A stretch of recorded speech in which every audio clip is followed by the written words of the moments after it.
ಲಕ್ಷ್ಮೇಶ್ವರ ನೇಮಿನಾಥ ಬಸದಿಯ ಹೆಬ್ಬಾಗಿಲು, ಏಕಶಿಲಾ ಮಾನಸ್ತಂಭ, ಶಂಖ ಬಸದಿ, ಕಾಯೋತ್ಸರ್ಗ ಭಂಗಿಯಲ್ಲಿ ದೊಡ್ಡ ಶಂಖದ ಮೇಲೆ ನಿಂತಿರುವ ನೇಮಿನಾಥನ ಚಿತ್ರದಿಂದ ತನ್ನ ಹೆಸರನ್ನು ಪಡೆದಿದೆ.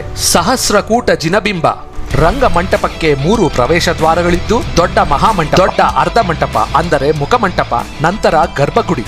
2ನೇ ಪುಲಕೇಶಿಯಿಂದ ದಾನದ ಶಾಸನ, ವಿನಯಾದಿತ್ಯನ ಶಾಸನ, ದೇವಗಣ ಮತ್ತು ಮೂಲ ಸಂಘದ ಜೈನ ಆಚಾರ್ಯರಿಗೆ ನೀಡಿದ ಅನುದಾನ, 2ನೇ ವಿಕ್ರಮಾದಿತ್ಯನ ಶಾಸನ, ಶ್ರೀ ವಿಜಯದೇವ ಪಂಡಿತಾಚಾರ್ಯರಿಗೆ ಬಸದಿಯ ದುರಸ್ತಿಗೆ ನೀಡಿದ ಶಾಸನ, ಹೀಗೆ ಹಲವು ಘಟನೆಗಳನ್ನು ತನ್ನಲ್ಲಿಯೇ ಅಡಕ ಮಾಡಿಕೊಂಡು ನಿಂತಿದೆ ಈ ಬಸದಿ.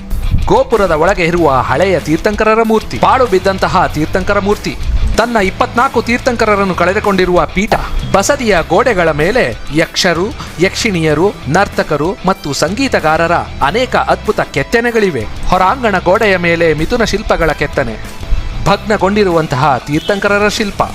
ಶಂಖ ಬಸದಿ ಲಕ್ಷ್ಮೇಶ್ವರಕ್ಕೆ ಸ್ವಾಗತ.